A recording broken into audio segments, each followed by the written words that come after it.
అందరికీ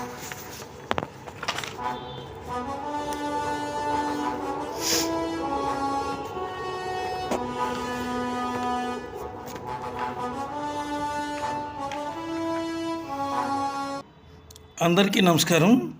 Jamie Prem's YouTube ఛానల్కి స్వాగతం.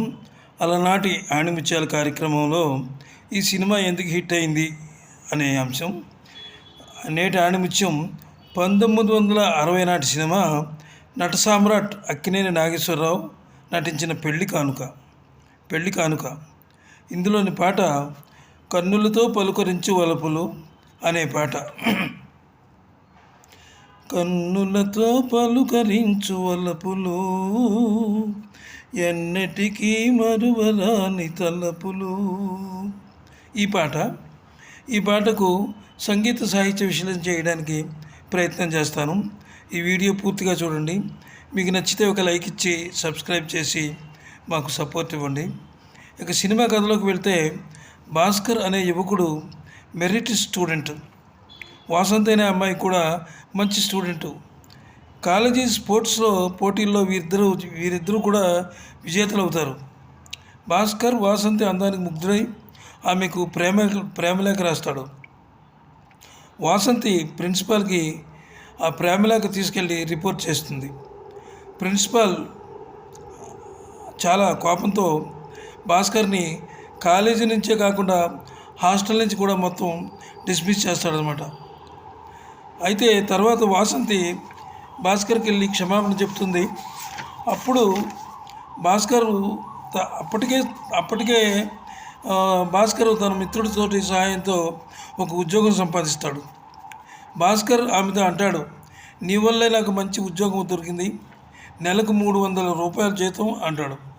అంటే ఆ రోజుల్లో 300 రూపాయల జీతం అంటే చాలా ఎక్కువ అనమాట. అప్పుడు వాసంతి, అయితే ఇప్పుడు నా మీద కోపం పోయిందా అని అడుగుతుంది. కోపం పోయింది కానీ ప్రేమ అయితే పుట్టింది అంటాడు భాస్కరు. అయితే వారిద్దరి మధ్య ప్రేమ చిగురిస్తుంది. వాసంతి వాళ్ళ ఇంట్లో మేడ మీద గది ఖాళీ ఉండడంతో అందులో ఒక అద్దెకి దిగుతాడు భాస్కర్. అయితే ఇక్కడ వాసంతి అక్క సీత ఉంటుంది. వాసంతిని ఎంతో కష్టపడి ఆమె చదివిస్తూ ఉంటుంది.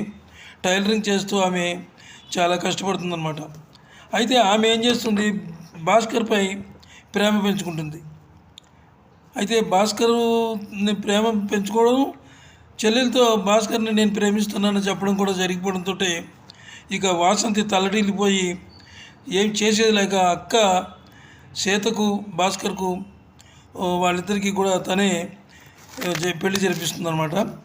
ఆ తర్వాత ఆ ఇంట్లో అనేక అనూహ్య పరిణామాలు, అనుమానాలు, అపార్థాలు చేసుకోవడంతో వాసంతి ఇంట్లోంచి వెళ్ళిపోతుంది. ఒక రోడ్డు మీద నడుస్తూ ఉండగా ఒక కోటీశ్వరుడు కారు ఆమెను ఢీ కొడుతుంది. అతను వాసంతిని హాస్పిటల్కి తీసుకెళ్ళి ట్రీట్మెంట్ చేయించి తన ఇంట్లోనే ఉండమని, ప్రేమగా చూసుకుంటాను అని అంటుంది. అయితే ఇక్కడ గీత నిజం తెలుసుకుని చెల్లెల్ని అన్నదాని మాటలు అన్నందుకు బాధపడుతుంది. బెంగతో మంచం ఎక్కుతుంది. చివరికి ఆమె చనిపోతూ తమ 4 ఏళ్ల బాబుని వాసంతి దగ్గరకు చేర్చమని కన్ను మూస్తుంది. భాస్కర్ బాబుని తీసుకుని వాసంతి దగ్గరకు వెళ్ళి అప్పటికే ఆమె పెళ్లి జరిగిపోతుందన్నమాట వేరే వాళ్ళతో. అక్కడికి వెళ్ళి ఆ బాబుని అప్పచెప్పి తాను ఒంటరిగా మిగిలిపోతాడు. అది సినిమా కథ. ఈ సినిమాలో వాసంతిగా బి సరోజాదేవి, భాస్కర్గా అక్కినేని నాగేశ్వరరావు గారు, గీతగా కృష్ణకుమారి చాలా అద్భుతంగా నటించారు. ఈ ఎవరి పాత్రలో వాళ్ళు 100% వాళ్ళు న్యాయాన్ని చేకూర్చారు. ఇక నట సామ్రాట్ అక్కినేని నాగేశ్వరరావు ముఖ్యంగా ట్రాజెడీ సన్నివేశాల్లో తన నటన విశ్వరూపాన్ని చూపించారు. ఈ సినిమా నుంచి ఆయన ట్రాజెడీ కింగ్గా మారిపోయారు. ఇక పాట రాసిన వారు సముద్రాల. ఈ సినిమా హిట్ కావడానికి నట సామ్రాట్ అక్కినేని నాగేశ్వరరావు, సంగీత దర్శకుడు ఏఎం రాజా, దర్శకుడు శ్రీధర్, వీరి వల్లే ఈ పెళ్లి కానుక చిత్రం ఒక మరపురాని మహోన్నత చిత్రంగా ప్రేక్షకుల హృదయాల్లో నిలిచిపోయిందనమాట. అయితే డైరెక్టర్ ఈ సినిమాను ఎంతో అద్భుతంగా తీర్చిదిద్దారు శ్రీధర్ గారు. ఆయన సినిమాలు అంతకుముందు చాలా మంచి సినిమాలు ఉన్నాయి. ఆ సినిమాలన్నీ కూడా సూపర్ డూపర్ హిట్ అయ్యాయి అన్నమాట. ఇక ఈ వీడియో మీకు నచ్చినట్లయితే సబ్స్క్రైబ్ చేసి ఒక లైక్ ఇచ్చి మాకు సపోర్ట్ చేయండి. అలా చేస్తే నేను అనేక వీడియోలు చేయగలను. సెలవు. నమస్తే.